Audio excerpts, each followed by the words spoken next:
Hello, Namaskar. This is Firstpost and you're watching Vantage with me, Palki Sharma.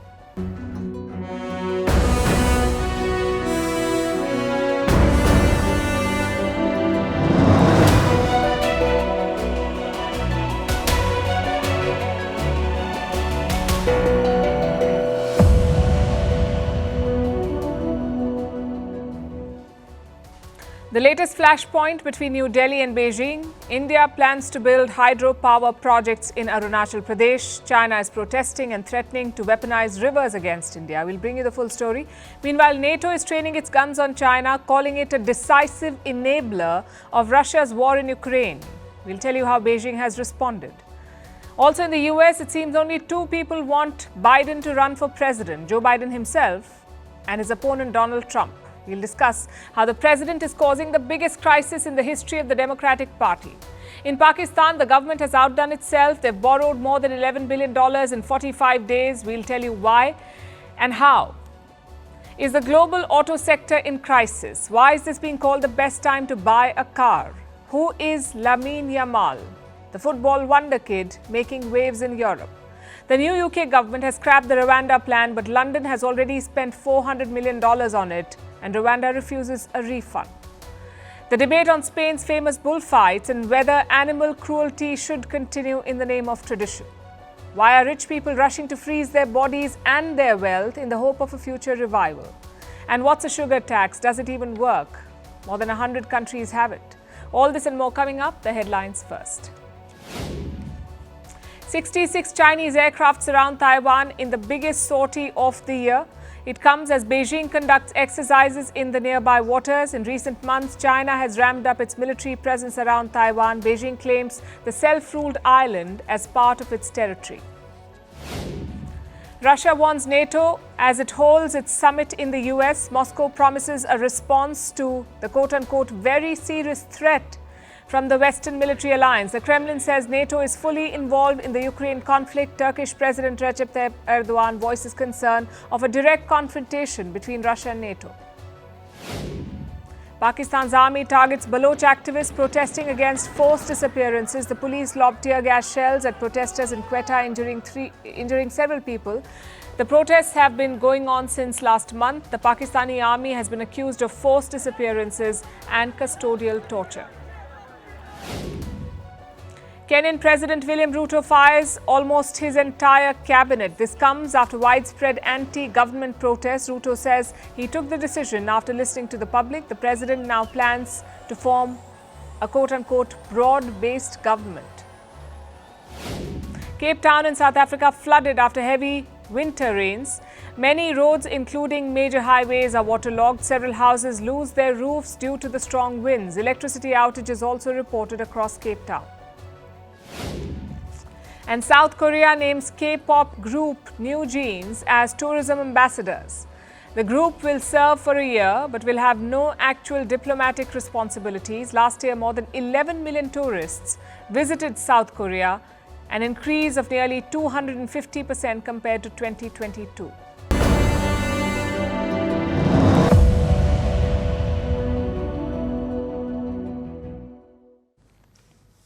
We begin tonight with the India-China border conflict. There's a new provocation from the Chinese side over Arunachal Pradesh, the northeastern Indian state of Arunachal Pradesh that China claims as its own and calls South Tibet.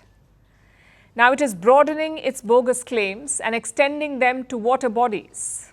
That's what the latest row is about. China is vying for the control of key water bodies.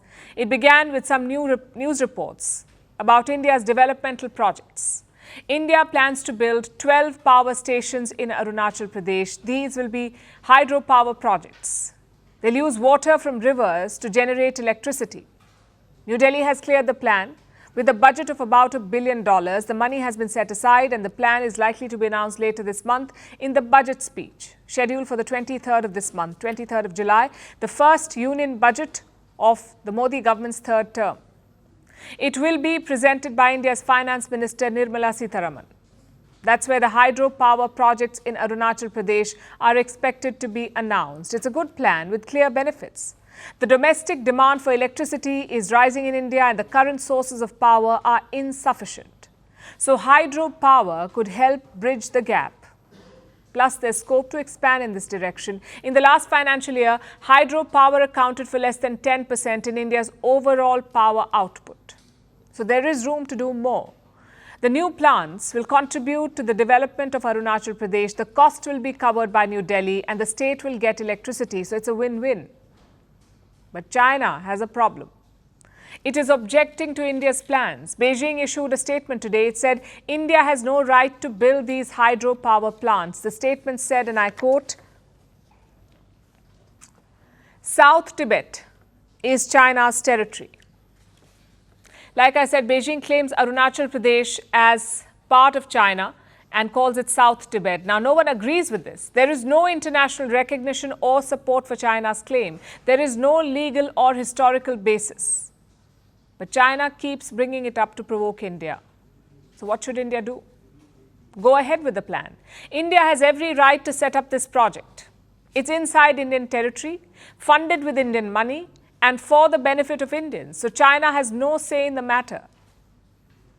The problem is Beijing is going beyond statements. It is trying to establish an alternative reality and leverage geography to put pressure on India. Now, one part of this sinister plan involves rivers in the region, specifically the Brahmaputra River. Among the largest in the world, China calls it the Yarlung Sangbo. That's their name for the Brahmaputra. The river originates in Tibet, a region controlled by China, and then it flows through two countries, India and Bangladesh. The state of Arunachal Pradesh falls on the river's path. It flows through the northern part of the state, and the Brahmaputra is an important river for the region. More than 130 million people depend on it, their lives and livelihoods. And China wants to control and leverage the Brahmaputra by building a dam.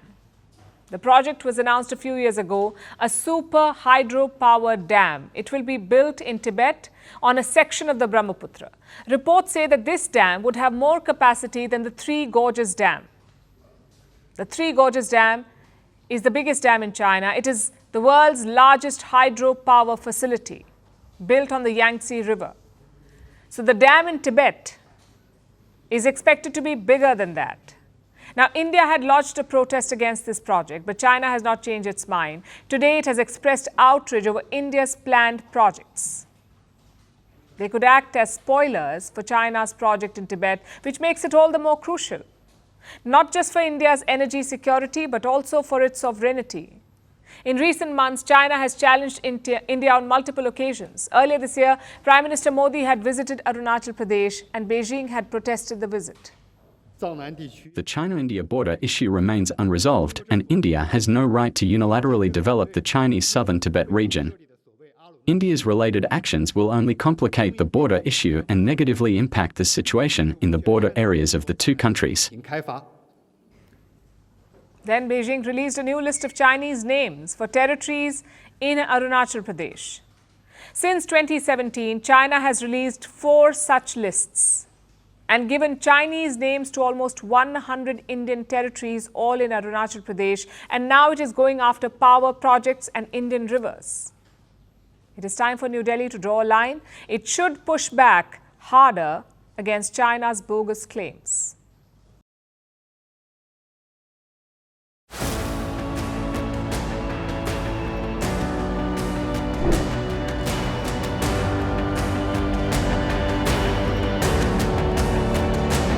Can and will defend every inch of NATO territory, and we'll do it together.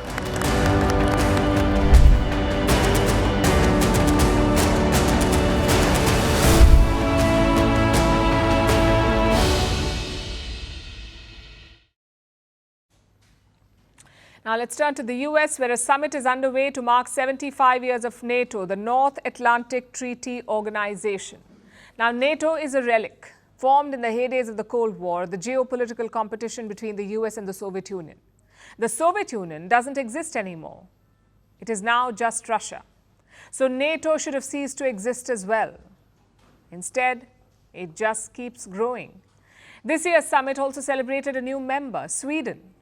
It is NATO member number 32, and the alliance does not plan to stop there. It keeps dangling membership before another European nation, one that is desperate to join. Ukraine. NATO declared that Ukraine's path to membership was irreversible. But when will Kiev join the bloc? Who knows? No timeline has been set. All that NATO has promised was that it would happen eventually, which means after the Russia-Ukraine war ends. So if NATO plans to expand even after the Russia-Ukraine war is over, who will the alliance be fighting? Probably still Russia. But by the looks of it, they're gearing up to take on another foe, and that is China. The North Atlantic Treaty Organization is now looking further afield. It is now eyeing Asia and preparing to confront Asia's biggest bully, all in the name of stopping Moscow. China has become a decisive enabler of Russia's war against Ukraine. And China's support increases the threat Russia poses to Euro-Atlantic security. NATO is finally taking aim at Beijing. It has called China a quote-unquote decisive enabler of Russia's war in Ukraine. Yesterday, the bloc put out a declaration. China was accused of providing raw materials to Russia's military-industrial complex. But China is the main enabler because, as you refer to, they are delivering the tools, the dual-use equipment, the microelectronics, everything Russia needs to build the missiles, the bombs, the aircraft, and all the other systems they use against Ukraine. NATO's claws are out. It has stopped tiptoeing around the issue and decided to challenge China directly. Obviously, Beijing wasn't thrilled. The NATO-Washington Summit Declaration hypes up tensions in the Asia-Pacific region and is filled with Cold War mentality and belligerent rhetoric. The China-related content is full of prejudice, smearing, and provocation. China accused NATO of smearing its image. Beijing said that it has never supplied any lethal weapons to Russia and that it has strict export controls on dual-use materials. It added that all its trade with Moscow is normal. And then China went on the offensive. China urges NATO to abandon its outdated concepts of Cold War mentality, bloc confrontation, and zero-sum game. Correct its wrong perception of China, stop interfering in China's internal politics and smearing China's image, and do not create chaos in the Asia-Pacific after creating turmoil in Europe. That last point was interesting. Beijing urged NATO not to create chaos in the Asia-Pacific, and that's a bit rich coming from China. This is the same nation that has problems with all its neighbors: India, Bhutan, Vietnam, the Philippines, Japan, Mongolia. You name the country and China will come up with bogus territorial claims. China is the most destabilizing nation in Asia. It is a threat to global peace and security. NATO says that these developments in the Indo-Pacific directly affect Euro-Atlantic security. So the bloc wants to nip the Chinese threat in the bud. And how will they do this? With the help of 4 allies in the East: Japan, South Korea, New Zealand, and Australia. Together, they are called the Indo-Pacific 4 Group, or the IP4, Indo-Pacific 4. They've become regulars at NATO summits. The 4 nations were first invited in the year 2022, and the current one is their 3rd summit in a row. NATO is holding detailed talks with the IP4 today, and the alliance plans to expand its influence in the East. But how will the rest of Asia react to these developments? Well, some places might welcome an expanded NATO role, like Taiwan, the Philippines, and of course the IP4. They will welcome this, but most countries will be wary. NATO is a Western alliance, and Asia has learned to be wary of Western military presence. That's the case at the moment. But it may change over time, especially if China continues its aggressive behavior. You either die a hero or live long enough to see yourself become a villain. Famous last words from the Dark Knight. Today they ring true for Joe Biden. For the last 4 years, the US president has slammed Donald Trump, criticized his aggression, and panned his arrogance. But now it looks like Biden is taking a page out of the Trump playbook. He's becoming the man he opposes. It's election season in America. June 27 saw the first presidential debate. Biden went against Trump, and he faltered badly. Ever since then, Trump has gone silent. He's basking in the success, but Biden is on a media blitz. He dialed into a morning radio program. He gave an interview. He attended multiple rallies. He addressed a NATO summit. He's even choosing spray tan. Tonight, he will address another press conference, his first solo one since last November. So Biden's strategy is simple. To him, offense is the best defense. Look, I have a cognitive test every single day. Every day I have that test. Everything I do. Would you be willing to have the independent medical evaluation? Watch me between, there's a lot of time left in this campaign. It's over 125 days. So the answer, decision. The right answer right now is no, you don't want to do that right now. No, I've already done it.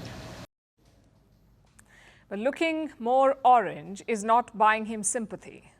There's dissent in his party. The Democrats want him out, and they're trying to achieve it in two ways. One is direct confrontation. Around a dozen Democrats have asked Biden to step down. This includes Democratic congressmen, senators, high-profile donors, and even Hollywood actor George Clooney. They're not beating about the bush. They've told Biden to resign. You know, the fighting spirit and pride and courage that served the country so well 4 years ago, helped Joe Biden win, will bring the ticket down this time. He just has to step down because he can't win.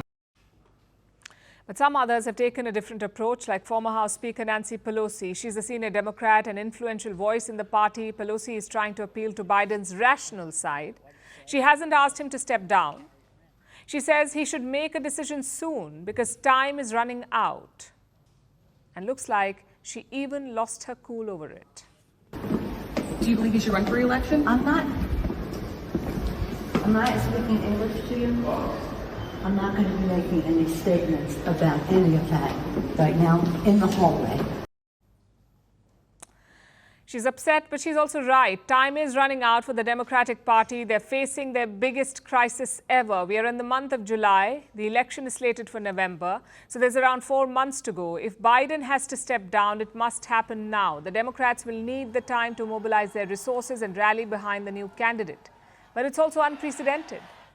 Incumbents don't usually step down. It's very, very rare. They're certainly not forced to step down. The first example is Harry Truman, the 33rd U.S. president. In 1945, Truman was then President Franklin D. Roosevelt's vice president. He was the VP. After Roosevelt died, Truman took over, and he served out that term. Then in 1948, he contested the election, and he won. But in 1952, Truman was done. He had already been in power long enough, he thought. He did not want to continue. Technically, he could seek another term, but Truman stepped down. The Democrats went into a huddle. They picked another nominee, but he lost the elections. The second example is Lyndon B. Johnson. He was the 36th American president. He became president in 1963, but his fate was sealed in Vietnam. The war made him lose support, so Johnson stepped down. It was another scramble for the Democrats. They fielded a new candidate. Again, they lost the White House. So history does not paint such a good picture. Two Democratic presidents, both left under pressure, and the party lost the White House. But here's how this one is different. Truman was tired. Johnson was politically battered. None of them was too old or too unfit to contest. And there's another thing to consider. Truman stepped down around March. So did Lyndon B. Johnson. Basically, the Democrats had time to recalibrate, but this time they're pressed. So right now they have three options. Number one, Biden contests the election. He loses against Trump, and the Democrats lose the White House. Option number two, or scenario number two, Biden steps down. They choose another nominee, elections happen, and the Democrats get a fighting chance. They may still lose the White House, but not without trying to keep it. And option number three, Biden refuses to go, his party forces him out. It leads to an ugly scenario, making both sides look bad, Joe Biden and his party. So they must make a decision and do it fast. The Democrats say they want to save American democracy. But before that, they must save their own party.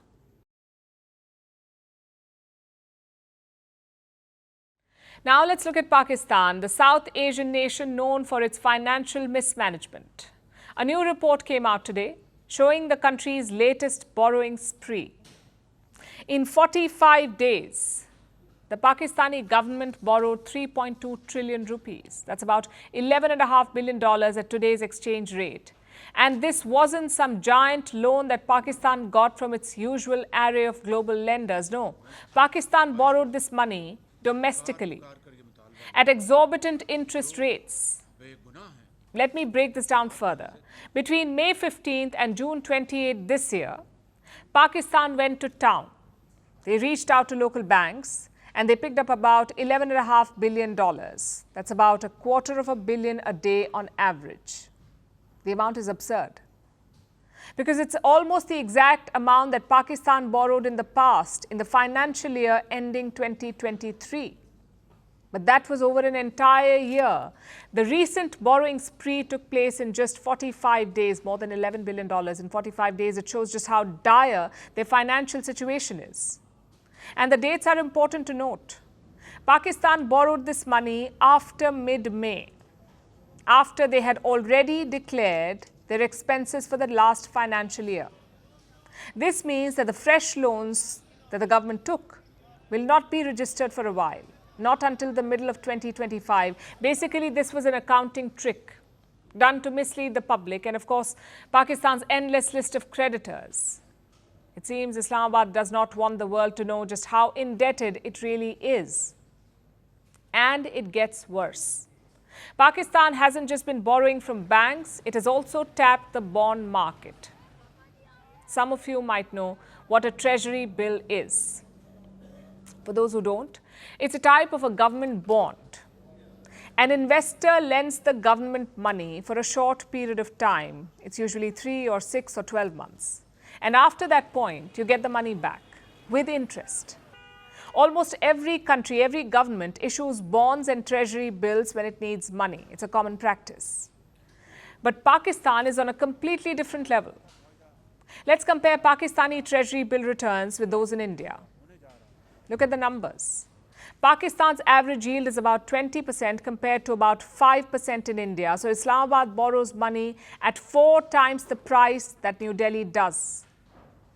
For all the investors out there, it's best to not get any ideas. There's a reason Pakistan offers such a premium on its bonds. It's partly because the government is desperate for money and most people don't want to lend them any.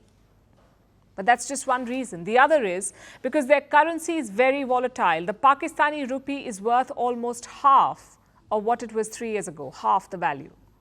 In June 2021, the exchange rate was about 160 Pakistani rupees to a dollar. Today, it's about 280 to a dollar. So who knows when the currency will go belly up again. That is why Pakistan borrows at such ridiculously high rates. And this has far-reaching consequences. A few days ago, Pakistan released its budget for the next financial year, and it was a brutal budget. They plan to increase tax revenue collection by over 40%, 40. It's unprecedented. And the tax hikes will be borne by ordinary citizens. These were the reports from Pakistan today. They're seeking a new loan from the IMF, the International Monetary Fund. The IMF wants the country to raise taxes further, this time on agricultural income. The tax rate could go up to 45%. And it seems that Islamabad has accepted this. It is willing to tax its citizens to such an extent for an IMF loan, a $6 billion IMF loan. That's about half of what Pakistan borrowed in May and June, in those hectic 45 days. This is the perfect example of economic mismanagement, and the citizens will be paying the price for years to come.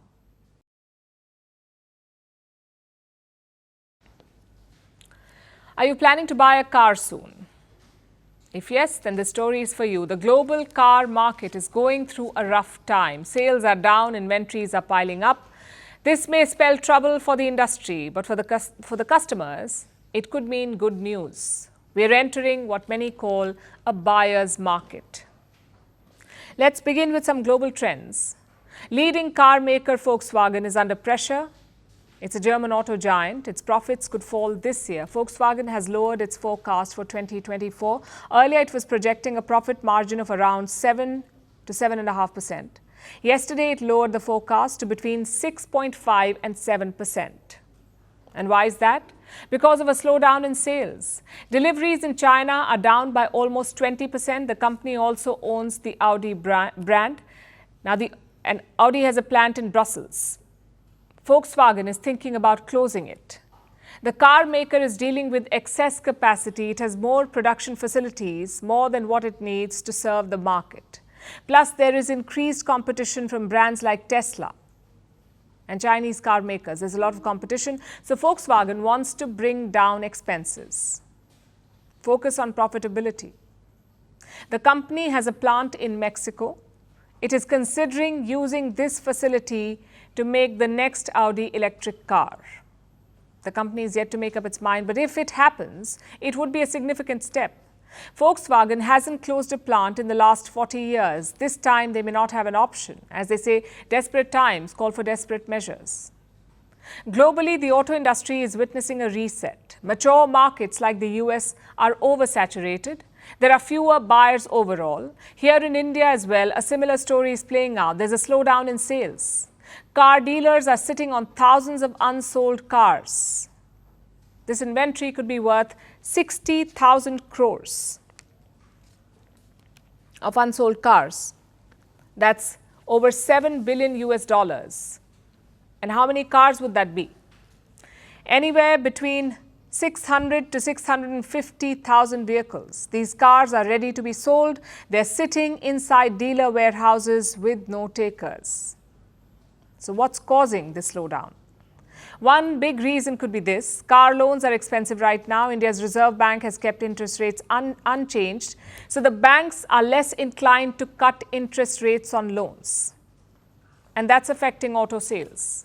Car dealers are trying to woo customers back into showrooms. They're rolling out discounts. Maruti, Hyundai, Tata Motors and Mahindra, these are India's biggest car sellers. All of them have either slashed prices or they're offering incentives to buyers. But it may not be enough. Car makers like Maruti are pushing for government incentives, especially on hybrid cars, to supercharge their sales. And some state governments are listening. A few days ago, the Uttar Pradesh government announced a waiver. UP, Uttar Pradesh, is a North Indian state. It has waived the registration tax on hybrids. This could lead to significant savings for customers. They could save up to 350,000 rupees or around $4,000 on the purchase of a hybrid. The central government may follow suit. It could grant some concessions on hybrids. They could be announced later this month when the union budget is presented. Reports say the Indian government may reduce the 15% cess on hybrid cars. This is a form of a tax. It is charged on top of the GST, the goods and services tax, which is around 28%. 28 plus 15. So overall, it's a good time to consider a purchase.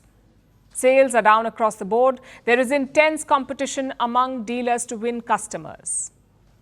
This usually gives buyers some negotiating power, but don't fall for their sales pitch. Exercise your own judgment. After all, it's your hard-earned money.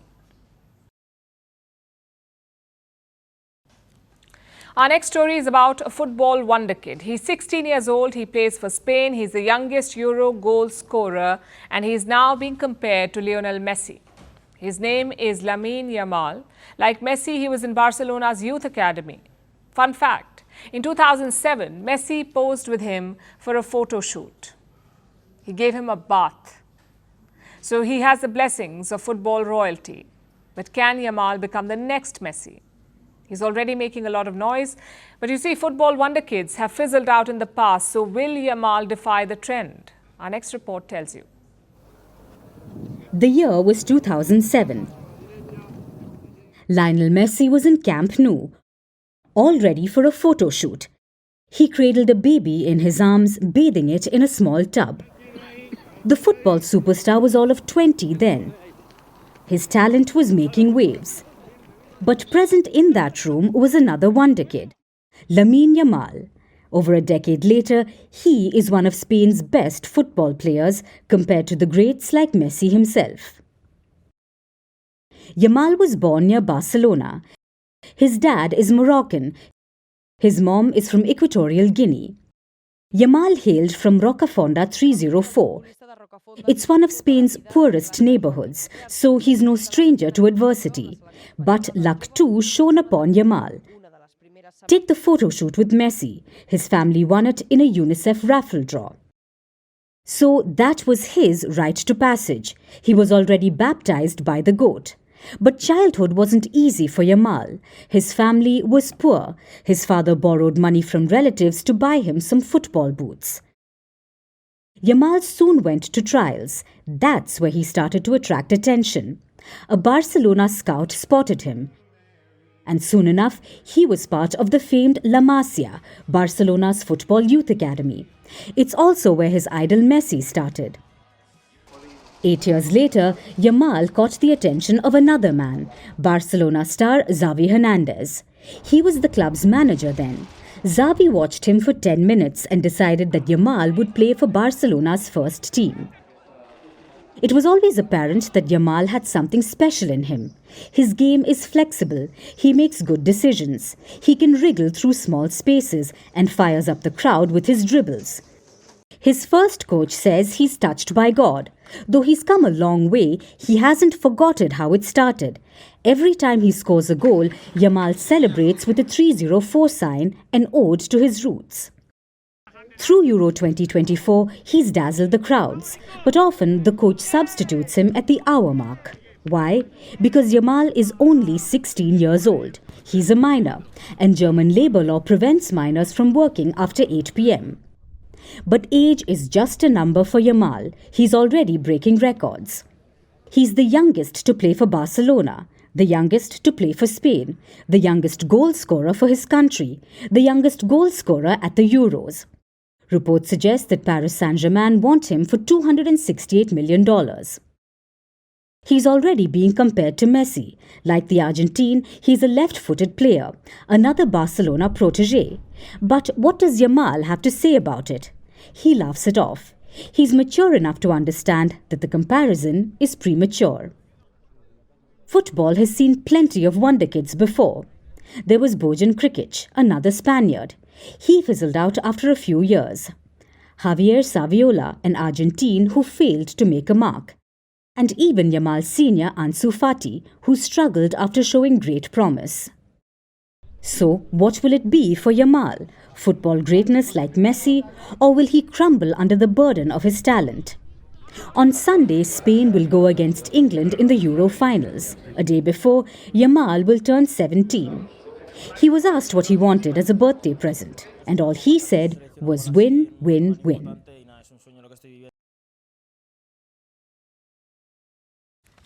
Our next story is from Africa, from Rwanda, the country famous for its migration deal with the UK. The previous British government had signed a deal with Rwanda. Any migrants coming to the UK illegally would be deported. They would be sent off. And Rwanda was supposed to accept these migrants, house them and deal with any paperwork like asylum applications. If the asylum claims were legitimate, Rwanda would bear the responsibility of hosting the migrants. This, in a nutshell, was the Rwanda deal, to outsource the problem of immigration. It wasn't so much about shifting the asylum seekers, it was more about generating fear. Migrants were supposed to be scared of being sent to Rwanda. The hope was that it would act as a deterrent. The Rwanda plan was championed by the former British government, the one led by the Conservative Party, also known as the Tories. The Tories had ruled Britain for 14 years, and they had been championing the Rwanda deal for the past 3.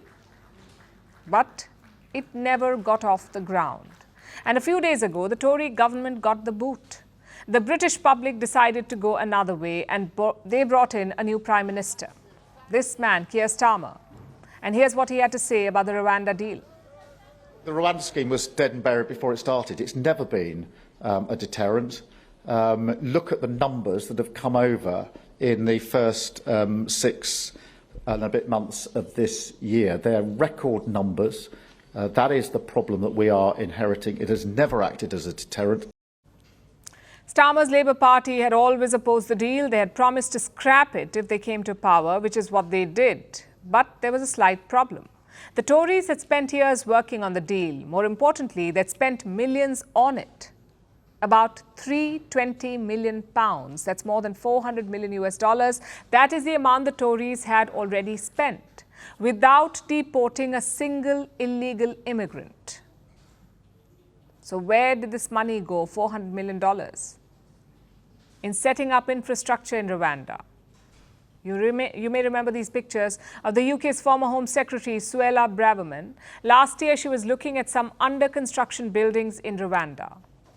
Well, those were built with British money, given to Rwanda by the Tories. You can understand why she's not pleased about getting the plan scrapped. We're now seeing Keir Starmer, install his government, scrap the Rwanda plan, for example.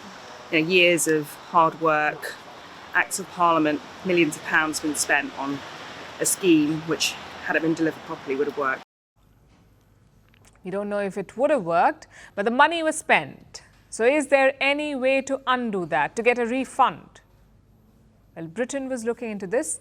Rwanda's president, Paul Kagame, had said that it could happen. He'd said this in January.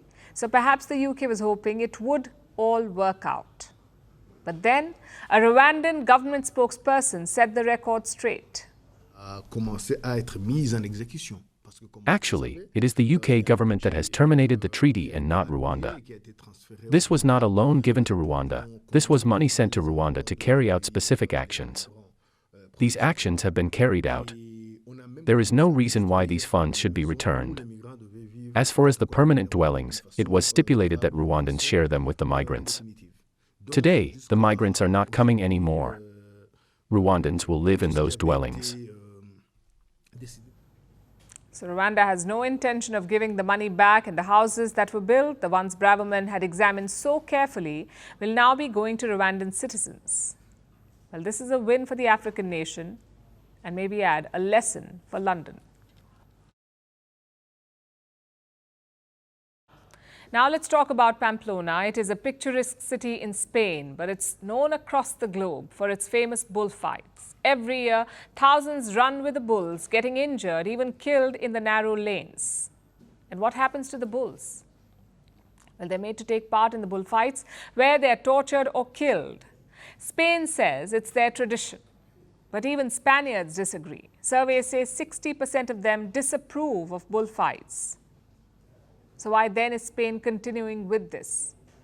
And why just Spain? Why are animals tortured and killed across the world for entertainment? Our next report tells you. Every July, Spain celebrates the festival of San Fermin. Pamplona is awash in red and white. This 9-day festival has concerts, religious processions, feasts, and lots of wine. But the highlight is this: Pamplona's famous bull run. It begins at 8 a.m. Participants run with 6 bulls across the city's narrow lanes. The runners have less than 3 minutes. They must outrun the heavy animals, or risk being injured, or worse, killed. The run leads the bulls to the Pamplona bull ring. Bullfights are held there, and the animals are either injured or killed by the matadors. Today, 11 people were injured during the bull run. Since 1924, 16 people have died due to this. The last death was in 2009. But how many bulls have died? Well, nearly 60 every year. Hundreds of others have been injured or tortured. It's a medieval, horrible tradition where bulls are killed every single year, at least 60 roughly per year at this festival, San Fermin alone. However, in the full year, it can be up to 7,000 bulls that are killed. So we're here today to remind people that it is a terrible tradition, not something that should be celebrated. It's something that needs to be phased out because animals feel pain. In the last decade, protests have grown against the running of the bulls and the infamous bullfights. In 2007, Spain had 3,651 bullfighting events. In 2022, it fell to 1,546. Spain also cancelled a national bullfighting prize. It awarded a prize of over $30,000 to the winning matador. This has been scrapped for good. So, will Spain ever ditch bullfighting for good? The country argues it's a part of their tradition, but opposition is just growing. 60% of Spaniards disapprove of bullfighting. The Canary Islands banned it in 1991. In 1997, Catalonia followed suit. Other parts of the country are yet to take such a move, but subsidies for bullfighting are scarce now. And it isn't just Spain's bullfighting that's under fire. Mexico has a similar bull festival, where animals are force-fed alcohol and dragged across rivers in boats. South Africa has Umkoshi Ukweshwama. Young warriors chase a bull around an enclosure and wrestle and kill the animal. India has Jallikattu, a traditional bull-taming sport. Participants try to tame bulls in order to win a prize. It often leads to the death of the animal. The Faroe Islands have a Grindadrap. It's a sort of drive hunting. Entire pods of whales are surrounded by boats and forced onto the shore, where they are killed. So it's happening across the globe. Animals are being tortured or killed just for the sake of entertainment. Countries can defend it as their culture, but the point is, we must evolve with time. So while sports like bullfighting are steeped in tradition, its continuity in the modern world is fraught with ethical and moral challenges.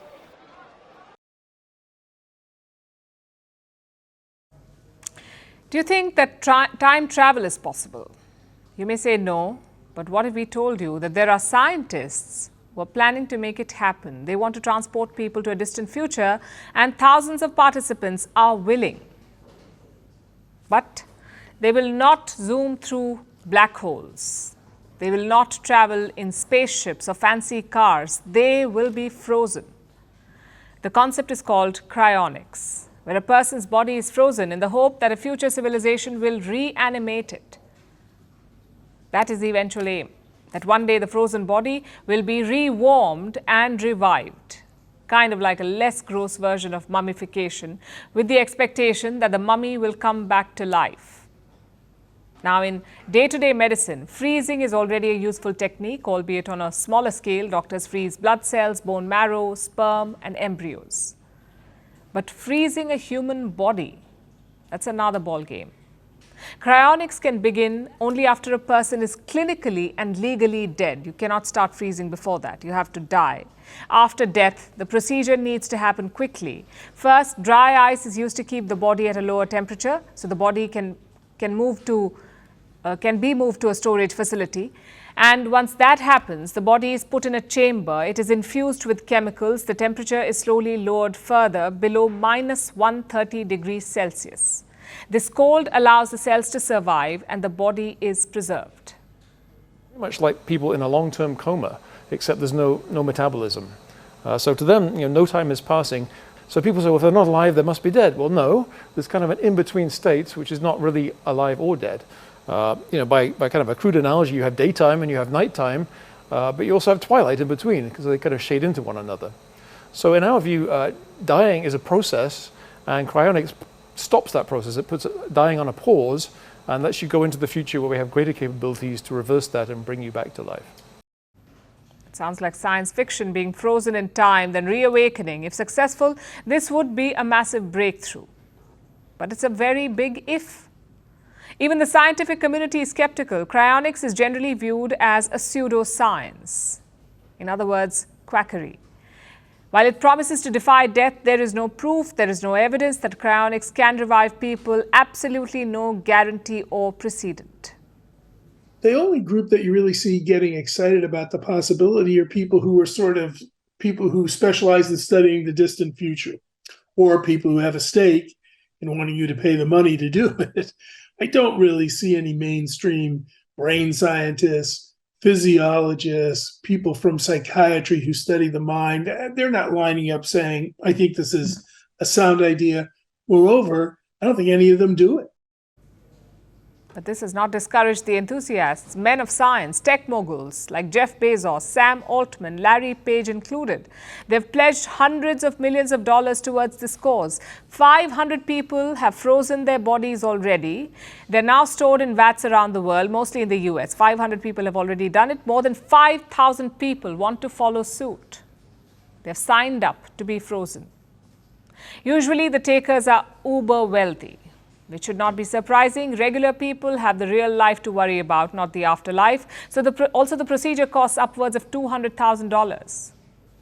The rates are lower if you just want to freeze your brain inside your severed head. That happens too. Clearly, buying islands, building rockets and planning a trip to Mars is not enough. So the wealthy are not only freezing their bodies, they're also freezing their assets. They're creating a revival trust. It is like a trust fund, except it will not be passed down generations. It will be created by and for the frozen dead. It will be saved for when they come back to life. Basically, if you're crazy rich, then your money can be immortal too. But there's a slight problem. This immortality depends on a tower of assumptions and a lot of questions. Are you alive if your body is cryonically preserved? If you are revived, are you the same person? In the eyes of the law, no. You cannot reverse a death certificate, not yet. Also, we don't know if the bodies are being frozen successfully. So far, the freezing services are crude. Soon after death, parts of the brain stop working. So imagine waking up 100 years later, if you do wake up, only to be a shell without a working brain. Kind of like a cognitive vegetable. I'm still not clear how this works, and cryonics does not have the answers, but it promises to never say never. At best, the concept comes through. At worst, we have a bunch of white walkers living amongst us.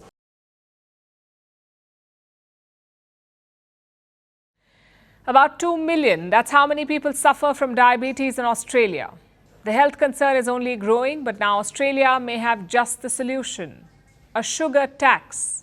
In other words, a tax on sugar-sweetened beverages like cold drinks, energy drinks and sports drinks. Australia wants to raise the price of drinks with added sugar to reduce their consumption. If the tax is implemented, Australia will join 108 countries in doing so. 108 countries already have a sugar tax. But is it effective, and how does it work? Here's a report. Every 5 minutes, an Australian develops diabetes. That's more than 300 people per day. In total, that's 1.9 million Australians. Understandably, diabetes is a major health concern in the country, especially because much of it is avoidable. Type 1 diabetes is an autoimmune disease, meaning it can't be prevented. But type 2 diabetes is largely preventable. Its causes include poor diet, sedentary lifestyle and smoking. Yet type 2 diabetes accounts for most of the cases in Australia, more than 1.3 million cases. Which is why recently diabetes became a matter of discussion in the Parliament. An investigation was held, and subsequently a report was released. It made a number of recommendations. But the strongest among them is a measure that has already been adopted by 108 countries: a tax on sugar-sweetened beverages. In simpler terms, a sugar tax. As the name suggests, this is a tax on drinks with added sugar, like soft drinks, sports drinks, fruit drinks and energy drinks. Often even fruit juice and milk-based drinks. The tax raises their prices, and this has a two-pronged effect. It is a disincentive to buyers, and it encourages companies to make drinks with less or no sugar so that they can avoid the tax. And how much should the tax be? In Mexico, there's a tax of 1 peso or $0.056 per litre. In the UK, the tax depends on the sugar content. The higher the content, the higher the tax. While there are variations, the World Health Organization has one standard advice. The tax should increase the retail price of sugary drinks by at least 20%. That's the recommendation to make the tax a success. Which brings us to the next question. Is sugar tax effective? Evidence from several nations proves that it is. It has been a success in Mexico. The country introduced its tax in 2014. By 2016, there was a 37% reduction in the number of drinks bought. Or look at the UK. Sugar tax was first announced in 2016. It came into force in 2018.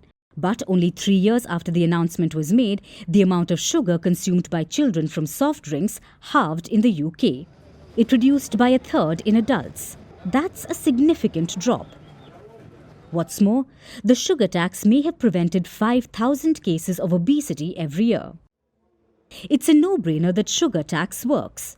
Experts know it, research proves it, and citizens want it. According to a poll conducted by the World Health Organization, a majority of people globally support increasing taxes on sugar-sweetened beverages. So, what are the governments waiting for? Australia has taken the first step in the right direction. Now it's time to make the deal sweeter by implementing the sugar tax. And now it's time for Vantage Shots, images that tell the story. India's President Draupadi Murmu plays badminton with Olympic medalist Saina Nehwal. Crayons melt in Las Vegas amid a searing heatwave, and Spain or England? Who will win the Euro finals? The Oracle orangutan votes in favour of Spain. Finally, we're taking you back in history on this day in 2006. A string of powerful blasts rocked India's financial capital Mumbai. The bombs were placed in local trains. More than 200 people were killed and about 700 were injured. We leave you with that. Thank you for watching. We'll see you tomorrow.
Across continents, one powerful news source. Bringing you diverse perspectives on the issues that matter.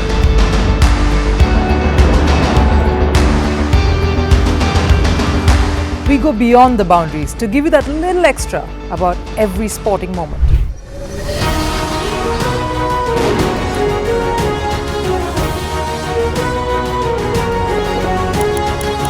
So thank you for making Firstpost 5 million strong. We're counting on your support, and you can trust us to bring you the news unfiltered and unvarnished.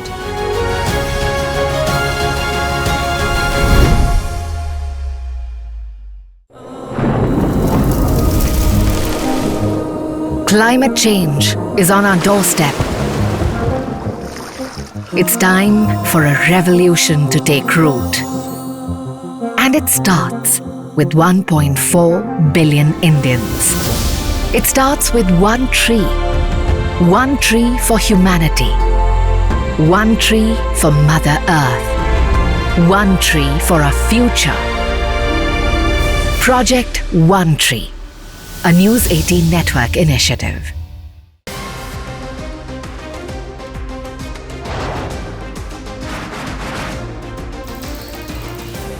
Today, the T20 World Cup ban by the moved across to the West Indies. expected.